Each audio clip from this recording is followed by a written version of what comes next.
Hi, Sam. How are you? Very well, thank you. How are you going? I'm very well. Congratulations on your brilliant, fully realized performance as Lestat.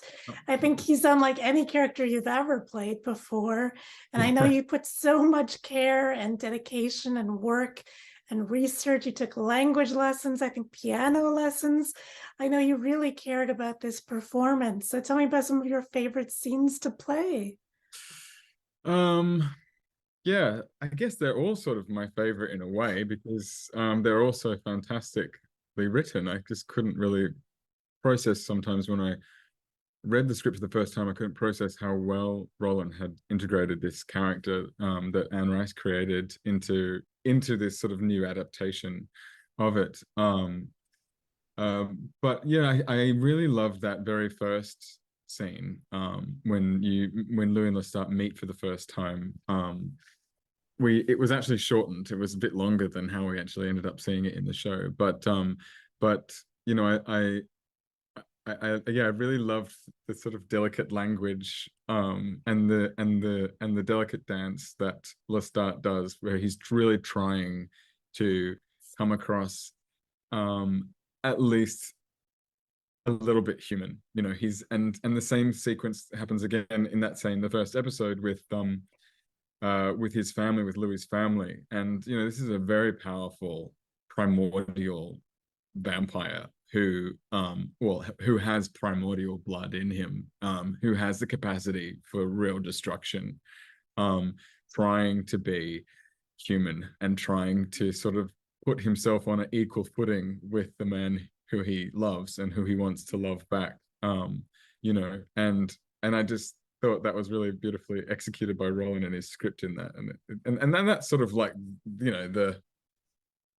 the situation for the character sort of the whole way through is that he's trying to hide his powers. He's trying to be loved for who he is. He's trying to do all these things so he can come across, um so he can experience genuine love. You know what I mean? But obviously Yeah. it doesn't work out for him, and he needs to learn a lesson.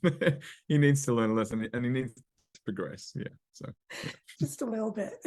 So we go from the very beginning to the end. I'm curious, tell me about filming the season one finale, from the king's costume to the yeah, dance. Tell me a little about yeah. filming that episode. Yeah, no, I was really excited about that particularly. I mean, when we were discussing that whole sequence, there was a an initial draft or discussion that, perhaps Lestat would stay in the sort of Marie Antoinette queen kind of costume that he wears on the float. Um, Yeah. but the more we discussed it, I think the more valuable it was also to see him in his time period, because that is really, 18th century, then 1790s, that sort of period of time is Lestat, where he really found himself, and he sort of worked out who he is. That's where he sort of is as a human being, and where he discovered a lot of his sort of early vampire experiences. And I thought it was really lovely that we put him back in that costume at the end of the show, and you have an echo of him there. Um, Even though it's a ridiculous sort of like fancy dress version of that costume, but it's still sort of like there. So I really enjoyed being in that, and sort of having that echo there. And then as well, like the fundamental change of having Louis be the one that cuts Lestat's throat and kills him, I think was a really fantastic change in the adaptation on Roland's part, because I kept wondering, how is Lestat going to change? Like, how is he going to develop as a character? When is he going to be able to have any sort of self-reflection? Because he is this very chaotic person Yes. who is almost like a train wreck. He just can't help but make everything worse for everyone around him and himself. And so I was like, when is this guy going to learn? Like, when that he needs to change? And I think by making Louis the one who kills him, I think he realizes in that moment, he accepts it and he lets it happen. He doesn't fight it. He understands why Louis needs to kill him. And then for me, it made a lot more sense why we had pushed certain elements of the violence and the abuse throughout the season, because we needed to get Louis to a point where he has to physically cut his throat. And Mhm. so I thought, in terms of a character arc, it was the number one beat. It was like the first beat on how this guy is going to develop as a character, and it took him 7 episodes to do that. Yes. But it's a long journey. Yeah. So what was that, your final scene to film?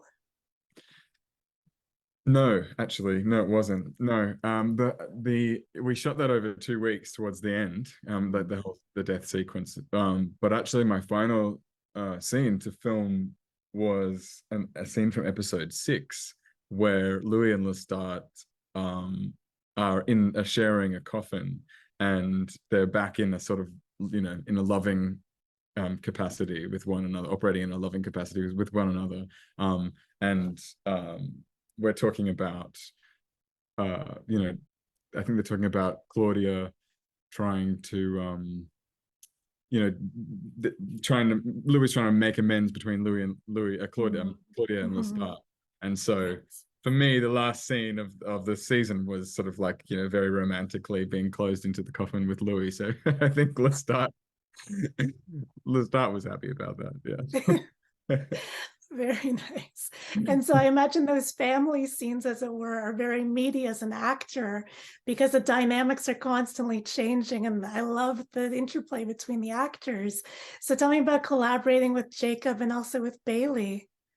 Yeah, I mean, I guess I talk a lot about working with Jacob because I did most of my scenes with him. And he's an extraordinary scene partner, and we do get on very, very well. And so it's a really trusting working relationship in which you can do all these really extreme things and try these really extreme things in a very safe space. And that's very gratifying as a actor, because some of the stuff that you have to do is really, really intense. Yeah.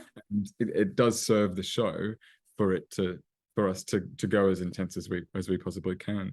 But working with Bailey, I just think, I'm just in awe of the way that she crafted Claudia. The way that she sort of turned up at the beginning of the shoot when Claudia arrives, and she has this very kind of infantilized perspective on the world, and as she's moving through space. And then particularly I just thought she did such a fantastic job at the end, in the when she does the double bind on Lestat, and she has this, and I'm there sort of on the floor dying and watching, and Lestat's watching Claudia, and Sam's watching Bailey do this amazing performance. And I think Lestat in that moment too acknowledges how far she's come, and he's actually proud of her.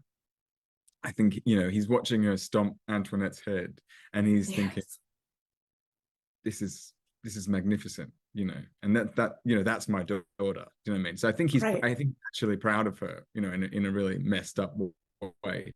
Yes. And I think, like, working with Bailey, as actors, separate, I think is I sort of felt the same thing. I felt just like, seeing how she had created this, beautifully formed adult mind, trapped within the confines of a prepubescent teenager. I just thought it was just fantastic. Yeah, so yeah, she's wonderful. Yeah. So tell me about filming that scene in particular. Well, yeah, we actually broke it up over a couple of days, as I said. So Jacob, because we were getting towards the end of the shoot, Jacob was not present for a lot of little pieces of it. We shot the death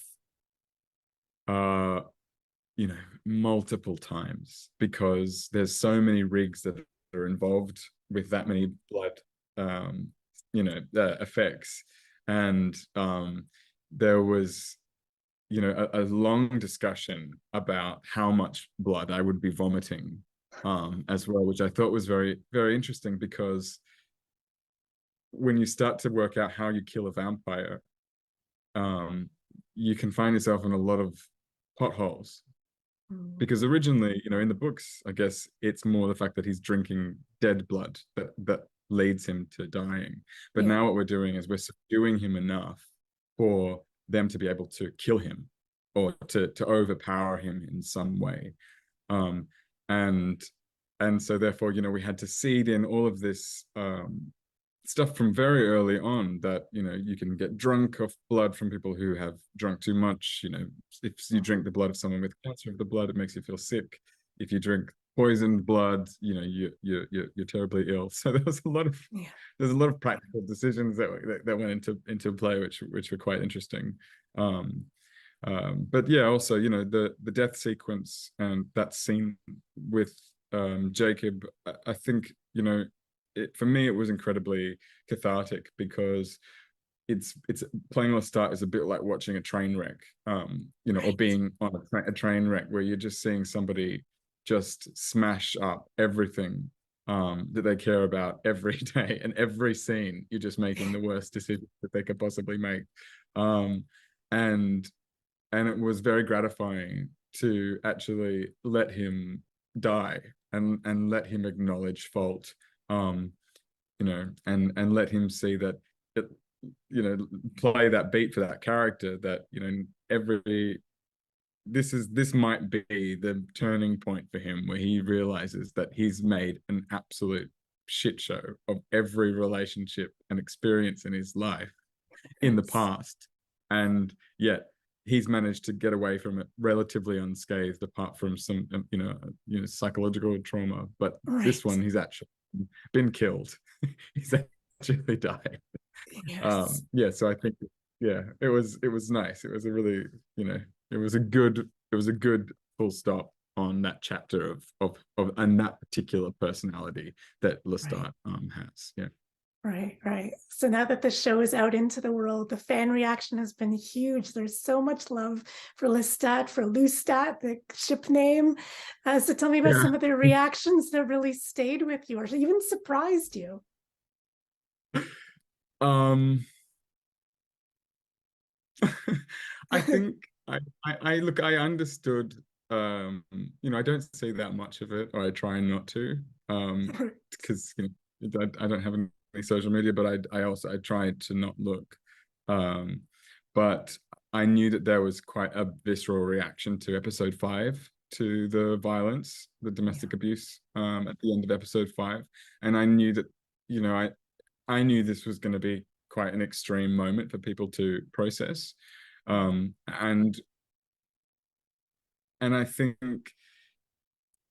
I found it extraordinary that the way that Roland has managed to put so much humanity, and there's also Anne Rice, into these monsters, because they are monsters, that, Mhm. you know, you can have a a psychology magazine write an analysis on Lestat as a sociopath, and what it's like to be in a relationship with a sociopath, or have everyone be furious that there was domestic abuse, or you know, that this is a, you know, unsafe space for Louis and Claudia to be in, which of course it is, but also that we're talking about demons and monsters and beings that, you know, are capable of far, far worse, and also beings that live forever. And I think it was, for me, it was a sort of a really big eye opener, because I knew it was a problematic beat, but I knew that it needed to be there for the payoff that Louis kills him in the end. But I think it was a really big eye opener that people do, really, you know, connect with these characters on a very personal level. I thought it's extraordinary, and I feel so lucky, and blessed to be in this show, and a part of it, that, you know, that people care about it as much as they do. It's amazing. Yeah. Yeah. So do you watch the show or can you separate from, watching your work to watching the I've show? seen I saw the very, very first drafts of the show. So I saw it with, you know, no special effects, no music, no sound, no completed sound. And then I got sent, a lot of drafts all the way up to the final completed version. So I've seen each episode probably about 4 times. And that's enough. Yeah. I don't think I'll watch it anymore. I wouldn't be able to watch it now. Right. And yeah. But yeah, no, So, and I'm in awe of everyone else's work, really. I mean, mm, Jacob is fucking amazing in this, and so is Bailey and Eric, and it's been wonderful to see Assad and finally, you know, have our Armand revealed, because, you know, I knew it was Armand from the first time I read the script, I knew. I was like, as soon as he made a reference to Marius, the painting in episode 2, I thought, well, there's no question who this character is. You know, but so it's really wonderful to watch everyone's work, yeah. Yeah. So as a viewer, what are your hopes for season 2? Well, we're following the books. So as somebody who knows the books, but who also, enjoys the show, I think I'm excited about, certain things in Paris that happen. Yeah, I'm excited about seeing potentially, some vampire theater. Yeah. Very well put. Yeah. Well, I Very mean, you see the diplomatic. program at the end of season 1, so I'm not really You giving away do. too much. But No, I am yes. looking forward. Yeah, I'm looking forward to seeing a bit of that. I love it. And what have you been watching lately that you've been really into? I've been watching The Rehearsal, which I just think is a wild show. Yeah, so I just finished watching all of that. I actually had to take a break in the middle of that season because it was so extreme. So I just thought that was such a wild show. So yeah, no, I've been watching that and really enjoying it. I love it. Well, thank you so much for the art that you bring into the world. I really appreciate it. Thank you for taking the time, Sam. Have a lovely day. Thank you. Congratulations. Thank you. See you later. Thank you.